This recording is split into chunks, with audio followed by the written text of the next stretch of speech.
तो मुझे नहीं लगता पार्टी आला कमान कोई ऐसा कदम उठाएगी, लेकिन फिर भी पार्टी हित में देखते हुए वो जो भी कदम उठाएगी वो प्रवेश जी को मंजूर होगा और हमें मंजूर होगा। लेकिन जो कांग्रेस में कुछ अच्छे लोग भी हैं जो भगवान राम को मानते हैं, जो दिल से मानते हैं, वो लोग, जैसे अभी आपने एक दो नाम लिए, आचार्य प्रमोद कृष्ण, मैं उनका कई बार वक्तव्य सुनता हूँ, वो संत हैं और वो संत जैसी बात भी करते हैं। देखिए, भारतीय राजनीति में आज तक जितने नेता आए, इनसे बड़ा पैतरेबाज, इनसे बड़ा दल बदलू, इनसे बड़ा गिरगिट आज तक कोई नहीं आया। केजरीवाल जी के अनेकों दृष्टांत आपने भी देखे हैं, हमने भी सुने हैं। देश में इस समय राम का माहौल है। रामलला अपने भव्य भवन में विराजने को तैयार हैं। तिथि 22 जनवरी निर्धारित है और तमाम जो लोग हैं स्वागत सत्कार और इसकी तैयारियों में जुटे हैं कि किस तरह से जो रामलला हैं उनके दर्शन हो और साथ में इस अवसर को कैसे भव्यतम बनाया जाए। हमारे साथ मौजूद हैं भारतीय जनता पार्टी मटियाला विधानसभा के नेता अशोक शर्मा। अशोक जी, 22 जनवरी की तारीख निर्धारित है, तमाम जो कार्यक्रम हैं वो दिए जा रहे हैं आप लोगों को, और साथ में जहां तक हमें पता है भारतीय जनता पार्टी, आरएसएस, विश्व हिंदू परिषद से जुड़े हुए जो लोग हैं, जो नेता हैं, जो अधिकारी हैं, वो सभी लोग इस आयोजन को भव्यतम बनाने की तैयारी में हैं। ऐसे में मटियाला वार्ड की मैं अगर बात करूं तो मटियाला वार्ड में किस तरह की तैयारी है? 22 जनवरी का कुछ कार्यक्रम जो है वो आयोजित किए जाएंगे? कौशिक जी, केवल विश्व हिंदू परिषद या भारतीय जनता पार्टी नहीं, प्रत्येक सनातनी इस पल का साक्षी बनने जा रहा है और बहुत ही गौरवान्वित महसूस कर रहा है। और ऐसे ऐसे उत्साहजनक कार्यक्रम लोग मेरे पास लेकर आ रहे हैं। आज भी सुबह मेरे पास 2-3 जगह से लोग आए और उन्होंने कार्यक्रमों की रूपरेखा मेरे साथ तय की। 21 तारीख को बहुत भव्य शोभा यात्रा भगवान श्री राम की अपने वार्ड में हम निकालने जा रहे हैं, जिसमें अनेक तरह की झांकियाँ और बहुत सारे श्रद्धालु उसमें साथ रहेंगे। और उसके बाद 22 जनवरी को, जिसका प्रत्येक भारतीय को, प्रत्येक सनातनी को इंतजार है, उसमें हम लोग सभी मंदिरों में विशेष एक सप्ताह का सफाई अभियान हम लोगों ने अभी शुरू कर दिया है और हमारे सांसद जी भी उसमें बीच में हिस्सा लेने वाले हैं। सभी मंदिरों में विशेष सफाई व्यवस्था की जाएगी और उस दिन पूरे सभी मंदिरों में LED लगा करके सभी श्रद्धालुओं में कहीं सुंदरकांड का पाठ होगा, कहीं रामायण का पाठ होगा, कहीं कीर्तन होगा और उसके साथ साथ सभी उस ऐतिहासिक पल का साक्षी बनेंगे और लाइव उस प्रोग्राम को सभी मंदिरों में हम लोग दिखाएंगे। सनातन मतावलंबियों की मैं बात करूं, खासतौर पे हिंदू वर्ग की मैं बात करूं, कितना बड़ा अवसर है, क्योंकि कई सौ साल के बाद में विदेशी आक्रांताओं ने आक्रमण किए, बाबरी मस्जिद बनी, राम मंदिर को तोड़ा गया, अब भव्यतम जो मंदिर है वो बनकर तैयार है, रामलला विराजेंगे, कितना बड़ा अवसर है। देखिए, बहुत ही ऐतिहासिक क्षण है। और जब हम लोग अक्षत वितरण करने अपने क्षेत्र में गए थे, बहुत सारे हमारे बुजुर्ग, हमारी माताएं बहुत ही भावुक हो गई थी और उनकी आंखों में आंसू थे। वो अपने आप को धन्य मान रही थी कि उनको इस जन्म में वो भगवान राम का मंदिर बनते देख पाएंगे और उस पल के साक्षी बनेंगे। तो ये बहुत ही भव्यतम नज़ारा होगा और बहुत ही ऐतिहासिक क्षण है। पीएम मोदी स्वयं जो है 11 दिन के संकल्प पे हैं, 11 दिन तमाम जो अनुष्ठान हैं वो करते हुए दिखाई देंगे और प्राण प्रतिष्ठा से पहले, रामलला की जो प्राण प्रतिष्ठा है उससे पहले 11 दिन का एक विशेष कार्यक्रम उन्होंने अपने लिए बनाया है। कितना बड़ा अवसर है, ऐसा सनातनी पीएम आपको मिला और एक विशेष जो है संदेश देने की कोशिश है कि राम के प्रति कितनी आस्था जनमानस में है, न सिर्फ जनमानस में बल्कि पीएम मोदी तक में है। देखिए, सनातन धर्म में जब भी हम प्राण प्रतिष्ठा किसी मंदिर में भगवान की करते हैं तो उससे पहले कुछ विधियां, कुछ प्रक्रिया होती हैं। हमारे भी गांव में हमने मंदिर बनवाया है और जब उसकी प्राण प्रतिष्ठा हुई थी तो मुझे उसका अनुभव है। मेरे पिताजी ने प्राण प्रतिष्ठा की थी तो वो पीले वस्त्र धारण करके और बहुत सारी प्रक्रियाओं से गुजरना होता है, सात्विक भोजन करना होता है, ज़मीन पर सोना होता है, बहुत सारी चीज़ें होती हैं। तो उस सारी प्रक्रिया का हमारे आदरणीय प्रधानमंत्री पालन कर रहे हैं और सनातन धर्म में उनसे बड़ा सनातनी तो कोई है ही नहीं। वो हर कार्य को अपने ऊपर, अपने आप को एक आदर्श मान करके उस कार्य को करते हैं और उनके हाथों से वहाँ प्राण प्रतिष्ठा होनी है, इसलिए वो ऐसा कोई चूक नहीं करना चाहते कि उस प्रक्रिया में कोई विघ्न आए। अशोक जी, मैं रामचरितमानस की अगर बात करूं या वाल्मीकि रामायण की मैं बात करूं, उनमें प्रसंग आते हैं कि जब विश्वामित्र मुनि भगवान राम और लक्ष्मण को लेके गए दशरथ जी से मांग के कि हमें वहाँ संतों की रक्षा के लिए जो वो लोग अपना भवन पाठ पूजन जो करते हैं, यज्ञ इत्यादि जो करते हैं, उसमें जो असुर हैं वो विघ्न डालते हैं। तो कहीं ना कहीं यहाँ भी असुर तो नहीं हम कह सकते, लेकिन दूसरे तरीके से आप देखें तो इस जो राम का कार्यक्रम है इसमें भी विघ्न डालने की कोशिशें हैं। तमाम जो लोग हैं वो पहले कहते रहे निमंत्रण नहीं मिला, निमंत्रण नहीं मिला। अब निमंत्रण दे दिए गए हैं तो कहते हैं हम जाएंगे नहीं, बीजेपी का कार्यक्रम है, आरएसएस का कार्यक्रम है। किस तरह से देखते हैं? देखिए, उन लोगों के इतने विरोधाभासी बयान उस समय आए थे, उन्होंने राम को मानने से इनकार कर दिया था, उन्होंने तो राम सेतु को मानने से इनकार कर दिया था। और किस प्रकार कांग्रेस और दूसरे दलों को के वकील जो है कोर्ट में पक्षकार बने थे और कोर्ट में उन्होंने भगवान राम के इस मंदिर का विरोध किया था। तो आज वो किस मुंह से वहाँ पर जाएंगे? वहाँ पर सभी श्रद्धालु भगवान राम के भक्त हैं और अनन्य भक्त हैं। उनको ये खतरा है कि कहीं वो उनकी हुटिंग ना हो जाए या उनके खिलाफ कोई नारेबाजी ना हो जाए, इसलिए वो राजनीतिक बहानेबाजी बना रहे हैं ताकि उस पब्लिक के विरोध से बचा जा सके। लेकिन अब सनातन धर्म के सभी अनुयायी समझ चुके हैं कि कौन पार्टी, कौन हमारी हितैषी है और कौन वास्तविक भगवान राम का श्रद्धालु है। तो वो सारी चीज़ें लोगों की समझ में आ गई है और उसका परिणाम आपको जल्द चुनाव भी है उसमें भी आपको देखने को मिलेगा। और जिन लोगों ने भगवान राम को मानने से इनकार कर दिया था, जल्द ही उनका अस्तित्व खत्म होने वाला है। कांग्रेस के एक प्रवक्ता हैं जो प्रियंका गांधी हैं, कांग्रेस की नेता, उनके सलाहकार कहे जाते हैं आचार्य प्रमोद कृष्णम। उन्होंने कहा कि कांग्रेस का आत्मघाती कदम है ये, निमंत्रण ठुकराना नहीं चाहिए था। और साथ में कांग्रेस के तमाम प्रदेशों में कई सारे नेताओं ने इस वजह से रिज़ाइन किया है पार्टी से कि आप भगवान राम को नहीं मानते और आपको ऐसा नहीं करना चाहिए था, आपको राम मंदिर का जो आमंत्रण है उसको स्वीकार करना चाहिए था, हमारे जो बड़े नेतागण हैं उनको वहाँ पर जाना चाहिए था। किस तरह से देखते हैं? देखिए, धर्म और राजनीति दो अलग अलग चीज़ें हैं। मैं इसके मिश्रण को गलत मानता हूँ। जो लोग राम मंदिर को केवल बीजेपी से जोड़कर देखते हैं, हाँ, बीजेपी ने उसमें महत्वपूर्ण भूमिका निभाई, बीजेपी के नेताओं ने उसमें कुर्बानियाँ दी और एक अलग जगाई वाले लाल कृष्ण आडवाणी जी, आपको पता ही है 1990 में जो उन्होंने ये अयोध्या की यात्रा शुरू की थी और उन्होंने चेतना पैदा की हिंदू समाज में और आज उसी का परिणाम है। और जिस प्रकार माननीय योगी जी और मोदी जी ने इसके राम मंदिर के केस को की सुनवाई में जो अपने साक्ष्य प्रस्तुत किए और उसी वजह से आज माननीय कोर्ट ने भी इसके पक्ष में फैसला सुनाया, तो भारतीय जनता पार्टी की भूमिका को कोई नकार नहीं सकता। लेकिन उसके बावजूद आज इनको ये चाहिए था कि एक अच्छा काम हो रहा है, एक शुभ कार्य हो रहा है, तो ये भी उसके सहभागी बनते तो कहीं ना कहीं जो इन्होंने गलतियाँ की हुई है उसमें कुछ सुधार आने की गुंजाइश थी। लेकिन ये उससे भी बड़ी गलती कर रहे हैं कि वहाँ राजनीतिक पैंतरेबाजी कर रहे हैं, राजनीतिक बयानबाजी कर रहे हैं। लेकिन जो कांग्रेस में कुछ अच्छे लोग भी हैं जो भगवान राम को मानते हैं, जो दिल से मानते हैं, वो लोग, जैसे अभी आपने एक दो नाम लिए, आचार्य प्रमोद कृष्ण, मैं उनका कई बार वक्तव्य सुनता हूँ, वो संत हैं और वो संत जैसी बात भी करते हैं। बहुत सारे कांग्रेसी इस बात से खिन्न भी हैं कि भाई ये पार्टी ने गलत कदम उठाया है, पहले ही पार्टी हाशिए पे है और पार्टी इसके बाद हाशिए पे जाएगी। राजधानी दिल्ली में जो सत्ताधारी पार्टी है उसके जो मुखिया हैं, उनकी नानी कहा करती थी कि बेटा जो मेरा राम है वो मंदिर में नहीं बसता, अस्पताल हो, स्कूल हो, वो सब बनने चाहिए। अब वो भी स्वागत करते हुए दिखाई देते हैं। क्या लगता है आने वाला जो चुनाव है उसकी मजबूरी वश ऐसा किया जा रहा है? देखिए, भारतीय राजनीति में आज तक जितने नेता आए, इनसे बड़ा पैंतरेबाज, इनसे बड़ा दल बदलू, इनसे बड़ा गिरगिट आज तक कोई नहीं आया।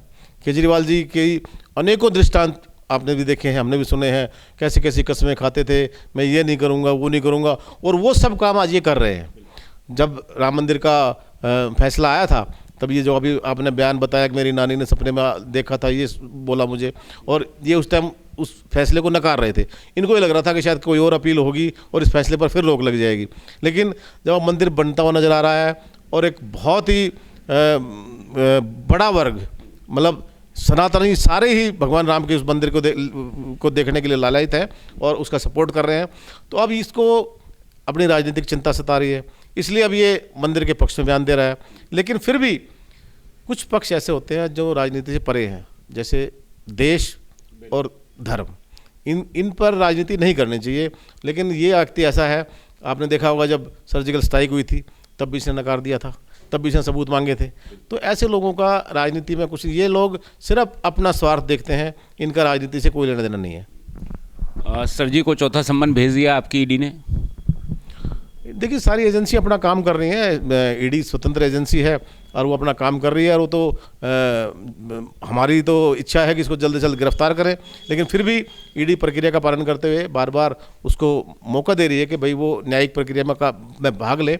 और आप सब जानते हैं कि भाई न्यायिक प्रक्रिया से अगर आप बचेंगे तो फिर लास्ट यही है कि भाई सम्मन के अलावा फिर वो वारंट इशू होगा और वारंट के बाद जो होगा वो न्याय सम्मत ही होगा।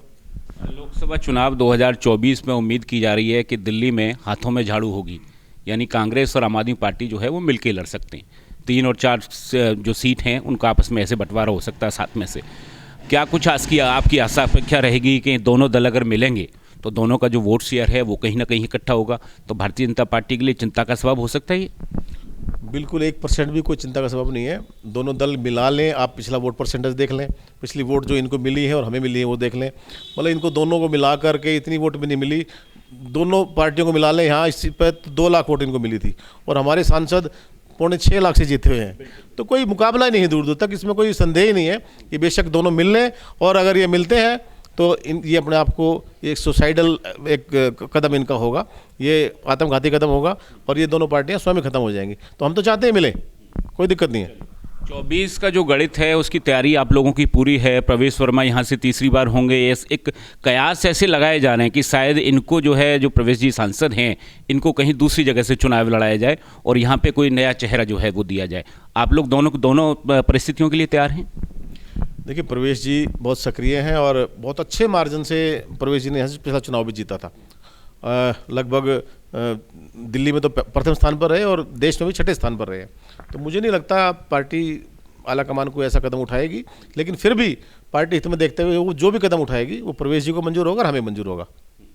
अंतिम में सवाल लेता हूँ, इन दिनों पूरी दिल्ली में जो डेमोलेशन है एमसीडी की वो जारी है। जो कॉलोनियाँ हैं अनाधिकृत, मैं कहूँगा जो अनाधिकृत कॉलोनियाँ हैं, रोज़ाना जो कृषि योग्य ज़मीन है उस पर जो काटी जा रही हैं उनको तोड़ा जा रहा है, साथ में डेमोलेशन जो है बिल्डिंग्स की वो की जा रही है। इस सब के पीछे आप क्या देखते हैं? चूँकि आपकी धर्मपत्नी जो अनुराधा अशोक शर्मा हैं वो यहाँ से निगम पार्षद हैं, ऐसे में आपके पास ज़्यादा मालूमात होगी, क्या कुछ इसकी वजह है? देखिए, कुछ जो नई कटिंग्स में नई कॉलोनी डेवलप हो रही थी उसको रोकने के लिए डीडी ने भी एमसीडी को लेटर भेजा था कि भाई ये डीडी लैंड है और इस पर अनधिकृत निर्माण ना हो। तो उसको देखते पीछे एलजी साहब ने भी संज्ञान लिया था और एमसीडी के अधिकारी भी उसमें संज्ञान ले रहे हैं। और जहाँ जहाँ पर ऐसा वायलेशन हो रहा है कि डीडी लैंड को लोग अनऑथराइज कब्जा कर रहे हैं या उसमें कॉलोनाइजर नई कॉलोनी काट रहे हैं, तो उसको लेकर के वो डेमोलिशन ड्राइव चली थी। तो वो एक अच्छी पहल है। वो नई कॉलोनी अब कटनी बंद होनी चाहिए, क्योंकि जो पहले ऑलरेडी बच चुकी हैं वही अभी उनका वो भी प्लान सही से नहीं बन पा रहा उनका। तो जो कट चुकी हैं वो तो अपना ठीक है, उनका प्लान बने, उन पर डेवलपमेंट हो, लेकिन नई कॉलोनियाँ कटनी बंद होनी चाहिए। दिल्ली सरकार में और दिल्ली नगर निगम में आम आदमी पार्टी की सरकार है और एलजी जो है उनको कहा जाता है कि एक पैरेलल सरकार भारतीय जनता पार्टी के सहयोग से, केंद्र सरकार के सहयोग से वो चला रहे हैं। ऐसे में दोनों में से जिम्मेवार कौन है इसके लिए? चूंकि आरोप प्रत्यारोप का दौर जारी है, लोगों का ये कहना है कि जो राजनीतिक नूराकुश्ती चलती है भारतीय जनता पार्टी और आम आदमी पार्टी के बीच में, इसकी वजह से दिल्ली की जनता जो है वो पिस रही है। देखिए, ये धारणा गलत है। आज दिल्ली में दोनों जगह आम आदमी पार्टी की सरकार है और उनकी नैतिक जिम्मेदारी है कि वो संविधान को ध्यान में रखते हुए, एलजी साहब का एक अपना रोल है दिल्ली की राजनीति में, क्योंकि दिल्ली पूर्ण राज्य नहीं है, इसलिए यहाँ एलजी साहब का दखल रहेगा। लेकिन फिर भी अगर पहले भी सरकारें चली हैं, शीला दीक्षित भी सरकार चलाती थी, उससे पहले भी आदरणीय साहिब सिंह वर्मा ने सरकार चलाई है और तब भी एलजी की व्यवस्था थी, तब तो एलजी कभी इतने मुखर नहीं हुए। अब जब सरकार उसको वायलेट करेगी और एलजी साहब का अस्तित्व भी खत्म करना चाहेगी, तो एलजी साहब भी अपनी भूमिका निभाएंगे, उनकी भी अपनी जिम्मेदारी है। तो सरकार को एक तालमेल के साथ जो उनको शक्तियाँ मिली हैं उनका इस्तेमाल करते हुए, ये जो आपने नूरा कुश्ती कही है, लेकिन मैं ये कहता हूँ ये एक दूसरे पर जो आरोप प्रत्यारोप की लड़ाई है ये ख़त्म होनी चाहिए। दिल्ली के जनता के हित में एलजी साहब भी काम करना चाहते हैं, दिल्ली की सरकार को भी काम करना चाहिए, और ये केवल राजनीति चमकाने के लिए थोती घोषणाएं करना। अब आपने देखा होगा केजरीवाल जी ने एक जगह दिल्ली का रेटिंग थोड़ी सी सुधरी थी, लेकिन वो बड़े शहरों में वो खराब हो गई। तो खराब हुई तो वो कुछ मानते नहीं, थोड़ी सी जहाँ सुधरी उन्होंने अपनी पीठ थपथपानी शुरू कर दी कि हमने काम। जबकि सरकार मेयर जरूर उनका है, लेकिन निगम पार्षद दोनों पार्टियों के लगभग बराबर है, थोड़ा बहुत अंतर है। तो बीजेपी के निगम पार्षद भी अपने यहाँ काम करवा रहे हैं। आम आदमी पार्टी का हाल क्या है वो आप जानते होंगे। और सफाई व्यवस्था पहले से ज़्यादा दिल्ली की चरमराई हुई है, ये आप लोग जब सड़कों में देखते हैं आप लोगों ने देखा भी होगा। और जगह जगह पर आज कूड़े के ढेर पड़े हैं, एमसीडी का कोई कंट्रोल इन पर नहीं है। हालांकि अभी एमसीडी में बहुत सारी नियुक्तियां होनी है, वो नियुक्तियां भी रुकी हुई हैं। तो ये सारी चीज़ें सरकार को देखनी चाहिए और एमसीडी एक बहुत बड़ी व्यवस्था है, उसमें जो जो जिम्मेदारियां नियुक्तियां होनी है वो जल्दी से जल्दी नियुक्तियां हों और दिल्ली की जनता के हित में यहाँ के काम हो सकें, ऐसा सरकार को प्रयास करना चाहिए। नए साल में एक और घटना हो गई, अंतिम उससे हम चर्चा को विराम देते हैं अपनी को, कि जेल में बंद एक सांसद जिनका कार्यकाल समाप्त हुआ और फिर निर्वाचन अपना उन्होंने प्रस्तुत किया निर्वाचन अधिकारी के समक्ष अपना नामांकन, और जेल से ही वो दोबारा निर्वाचित हो गए, अब जेल में ही रहेंगे। राज्यसभा सांसद संजय सिंह की मैं बात कर रहा हूँ। मैं आपका इशारा समझ गया। और भी लोग हो सकते थे जिसका जो यहाँ पर सक्रिय हैं।